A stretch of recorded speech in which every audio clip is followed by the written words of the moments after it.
Tahukah kita bahwa ternyata dukungan-dukungan yang ada di sekitar kita, dari orang yang kita sayangi, keluarga kita, sahabat kita, teman-teman kita, itu semuanya bersifat relatif. Arti relatif, kadang dia bisa mendukung kita, kadang enggak. Kadang dia bisa memudahkan kita, kadang justru jadi beban. Kadang dia menjadi kebaikan untuk kita, kadang juga menjadi sebuah ujian. Karena enggak ada satupun di dunia ini kecuali relatif. Kullu man 'alaiha fan. Ada suami yang kadang-kadang memudahkan istrinya, tetapi kadang-kadang juga suami yang sama menyusahkan istrinya. Anak juga demikian, pasangan juga demikian, sahabat juga demikian, semuanya relatif. Walaupun kita membutuhkan mereka untuk mendukung kita dalam hidup. Ada satu dukungan yang luar biasa, yang sifatnya bukan relatif tetapi sifatnya absolut. Tahu nggak dukungan dari siapa? Itulah dukungan dari Allah Subhanahu wa Ta'ala. Kita membutuhkan dukungan Allah lebih daripada dukungan siapapun. Karena sifatnya dukungan Allah itu absolut, pasti. Absolut artinya tidak ada penghalang. Absolut artinya abadi. Absolut artinya tanpa pengecualian. Absolut artinya utuh. Itulah dukungan dari Allah Subhanahu wa Ta'ala. Sehingga siapapun yang mendapatkan dukungan dari Allah, maka dia mendapatkan segala kepastian. Mendapatkan sesuatu yang sempurna, sesuatu yang utuh, sesuatu yang terjamin. Maka dari itu, hal yang paling penting dalam hidup kita itu selain mencari dukungan-dukungan dari manusia adalah mencari dan mendapatkan dukungan dari Allah Subhanahu wa Ta'ala. Mendapatkan pembelaan dari Allah Subhanahu wa Ta'ala. Mendapatkan pertolongan dari Allah Subhanahu wa Ta'ala. Siapapun yang bisa mendapatkan pembelaan dari Allah itu luar biasa. Kita ambil contoh misalnya kisah Nabiullah Ibrahim alaihissalam. Ketika beliau berada di dalam api, tiba-tiba malaikat Jibril bertanya kepada Ibrahim, ya Ibrahim, hal laka hajah? Apakah kamu punya masalah? Apakah kamu membutuhkan pertolongan? Maka Nabi Ibrahim menjawab, amma ilaika fala. Kepada engkau tidak, saya tidak membutuhkan pertolongan apa-apa.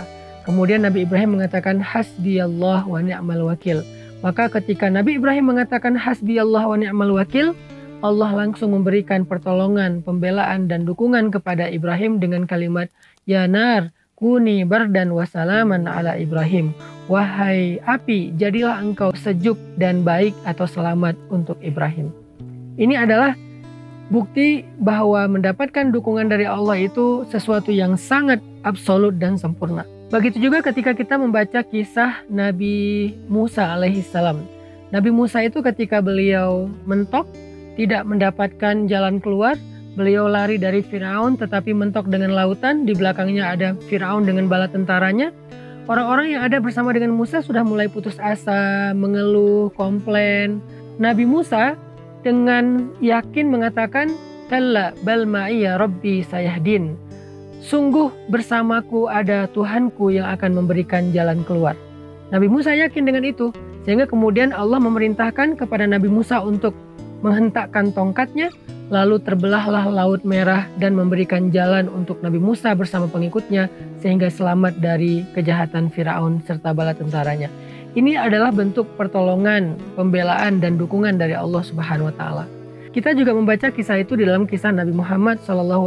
Misalnya kisah Sayyidah Hafsah, istri Nabi yang pernah diceraikan sama Nabi. Ketika Nabi menceraikannya, membawa pulang Hafsah ke rumah orang tuanya, ke rumah Umar bin Khattab, maka Hafsah menjadi sangat sedih. Dia tidak ingin kehilangan Rasulullah, dia tidak ingin berpisah dengan Rasulullah, karena menjadi istri Nabi itu artinya jaminan masuk surga. Maka ketika Rasulullah pulang dari rumah Umar, kembali dari rumah Umar setelah mengantarkan Sayyidah Hafsah, tiba-tiba Allah mengutus malaikat Jibril untuk meminta Nabi Muhammad merujuk kembali Hafsah. Kata malaikat Jibril, ya Rasulullah, rujuklah Hafsah, rujuklah Hafsah. Artinya di sini ketika terjadi masalah antara seorang istri dengan suami, Allah memberikan pembelaan kepada mereka. Ketika terjadi masalah antara Hafsah dengan Rasulullah, Allah membela Hafsah dengan cara meminta Rasulullah merujuk Hafsah. Ini luar biasa. Gimana caranya kita bisa mendapatkan pembelaan Allah seperti yang didapatkan Sayyidah Hafsah ketika kita punya masalah dengan seseorang? Gimana cara kita mendapatkan pembelaan Allah seperti yang didapatkan Sayyidah Aisyah ketika kita difitnah, dibully di sosial media? Gimana caranya kita mendapatkan pembelaan Allah seperti yang didapatkan oleh Sayyidah Maryam ketika kita difitnah? Bagaimana cara kita mendapatkan pertolongan dan pembelaan Allah sehingga dikasih jalan keluar ketika hidup kita mentok seperti yang didapatkan Nabi Musa? Bagaimana cara kita mendapatkan pertolongan dan pembelaan Allah ketika kita dalam sebuah ancaman yang luar biasa seperti yang didapatkan Nabiullah Ibrahim alaihissalam? Semua ini adalah hal yang mutlak kita butuhkan dalam kehidupan kita, teman-teman. Nah, untuk itu saya pengen ngajak teman-teman belajar gimana cara dapetin dukungan Allah.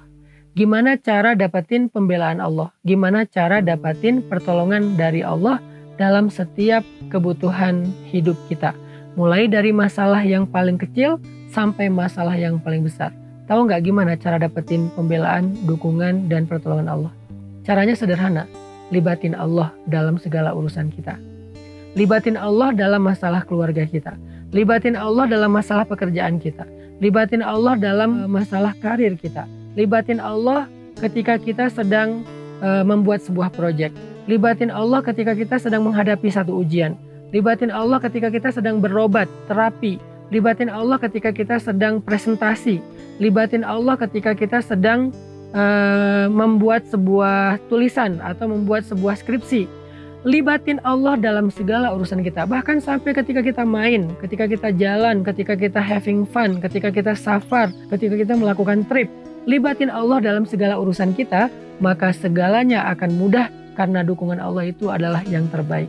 Allah menceritakan kisah dakwah Nabi yang sangat banyak ujiannya, diperangi, dimusuhi, dihalang-halangi, disakiti, difitnah, dan berbagai macam musibah dan ujian lainnya, sehingga Nabi sangat membutuhkan dukungan dari orang-orang yang ada di sekitar beliau, dari circle terdekat beliau. Butuh dukungan dari keluarga, butuh dukungan dari sahabat, sehingga Nabi meminta para sahabat untuk membela beliau, mendukung beliau, membantu beliau dalam dakwah, karena dakwah ini harus dikerjakan bersama-sama.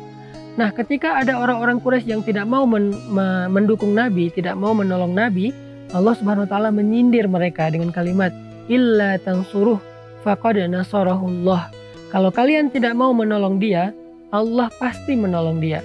Sebagaimana idz akhrajahu alladzina kafaru tsaniyasnain idz huma fil ghar idz yaqulu li sahibihi la tahzan innallaha ma'ana.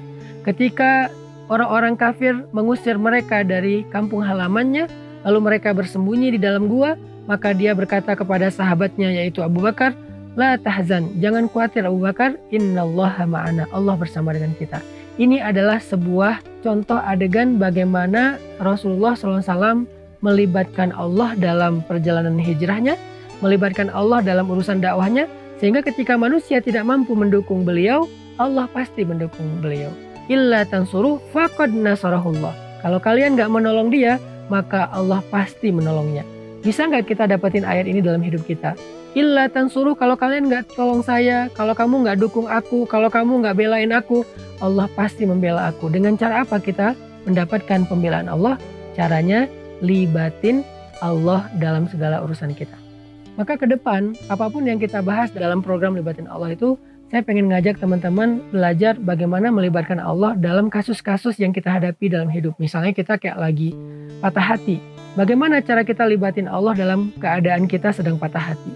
Misalnya kita lagi pesimis, lagi kayak putus asa, mulai agak-agak apatis misalnya. Gimana cara kita libatin Allah supaya mental kita kuat lagi? Ketika kita dalam pekerjaan, gimana kita libatin Allah supaya pekerjaan kita itu selalu disupport, didukung sama Allah dari awal sampai akhir. Nah, kita akan bahas itu dalam program Libatin Allah. Dalam setiap episodenya saya akan angkat satu kasus, lalu kasus itu kita coba bedah dari angle gimana cara agar kita bisa sukses menghadapi kasus itu, agar kita bisa sukses menjalani satu adegan dalam hidup kita dengan life hacks libatin Allah.